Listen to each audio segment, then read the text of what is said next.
And now, as promised, a special comment about the president's visit to Vietnam. It is a shame and it is embarrassing to us all when President Bush travels 8,000 miles only to wind up avoiding reality again. And it is pathetic to listen to the leader of the free world talk so unrealistically about Vietnam when it was he who permitted the swift boating of not one but two American heroes of that war in consecutive presidential campaigns. But most importantly, important beyond measure, his avoidance of reality is going to wind up killing more Americans. And that is indefensible and fatal. Asked if there were lessons about Iraq to be found in our experience in Vietnam. Mr. Bush said that there were, and he immediately proved that he had no clue what they were. One lesson is, he said, that we tend to want there to be instant success in the world, and the task in Iraq is going to take a while. We'll succeed, the president concluded, unless we quit. If that's the lesson about Iraq that Mr. Bush sees in Vietnam, then he needs a tutor, or we need somebody else making the decisions about Iraq. Mr. Bush, there are a dozen central lessons to be derived from our nightmare in Vietnam, but we'll succeed unless we quit is not one of them. The primary one, which should be as obvious to you as the latest opinion poll showing that only 31% of this country agrees with your tragic Iraq policy, is that if you try to pursue a war for which the nation has lost its stomach, you and it are finished. Ask Lyndon Johnson. The second most important lesson of Vietnam, Mr. Bush, if you don't have a stable local government to work with, you can keep sending in Americans until hell freezes over and it will not matter. Ask South Vietnam's President Diem or President Thieu. The third vital lesson of Vietnam, Mr. Bush, don't pretend it's something it's not. For decades, we were warned that if we didn't stop communist aggression in Vietnam, communist agitators would infiltrate and devour the smaller nations of the world and make their insidious way, stealthily, to our doorstep. The war machine of 1968 had this domino theory. Your war machine of 2006 has this nonsense about Iraq as the central front in the war on terror.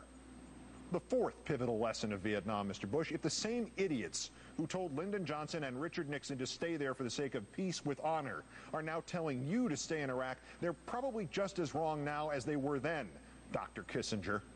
And the fifth crucial lesson of Vietnam, Mr. Bush, which somebody should have told you about long before you plunged this country into Iraq, is that if you lie us into a war, your war and your presidency will be consigned to the scrap heap of history. Consider your fellow Texans, sir. After President Kennedy's assassination, Lyndon Johnson held the country together after a national tragedy, not unlike you tried to do. He had lofty goals. He tried to reshape society for the better, and he is remembered for Vietnam and for the lies he and his government told to get us there and keep us there, and for the Americans who needlessly died there. As you, Mr. Bush, will be remembered for Iraq and for the lies you and your government told to get us there and keep us there, and for the Americans who needlessly died there and who will needlessly die there tomorrow.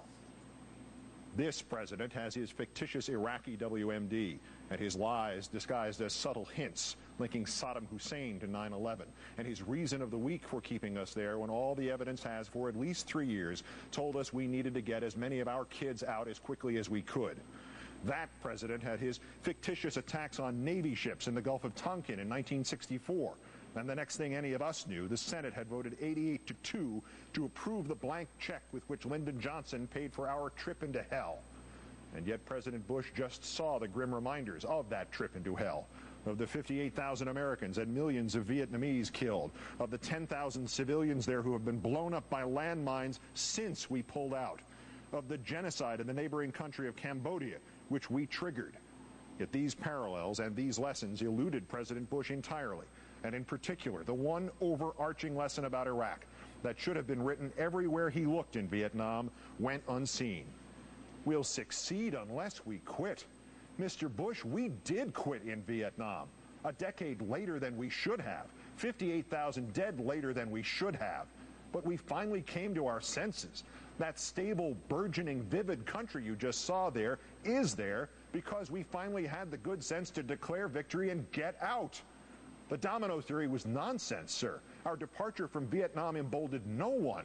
Communism did not spread like a contagion around the world. And most importantly, as President Reagan's Assistant Secretary of State Lawrence Korb said on this newscast on Friday, we were only in a position to win the Cold War because we quit in Vietnam. We went home And instead it was the Russians who learned nothing from Vietnam and who repeated every one of our mistakes when they went into Afghanistan and alienated their own people and killed their own children and bankrupted their own economy and allowed us to win the Cold War.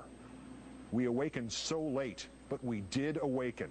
Finally, in Vietnam, we learned the lesson. We stopped endlessly squandering lives and treasure and the focus of a nation on an impossible and an irrelevant dream.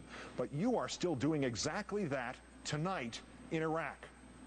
And these lessons from Vietnam, Mr. Bush, these priceless, transparent lessons, writ large as if across the very sky, are still a mystery to you.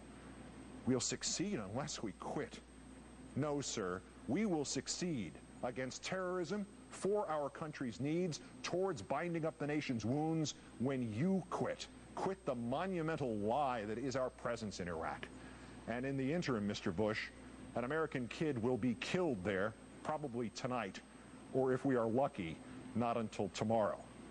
And here, sir, endeth the lesson.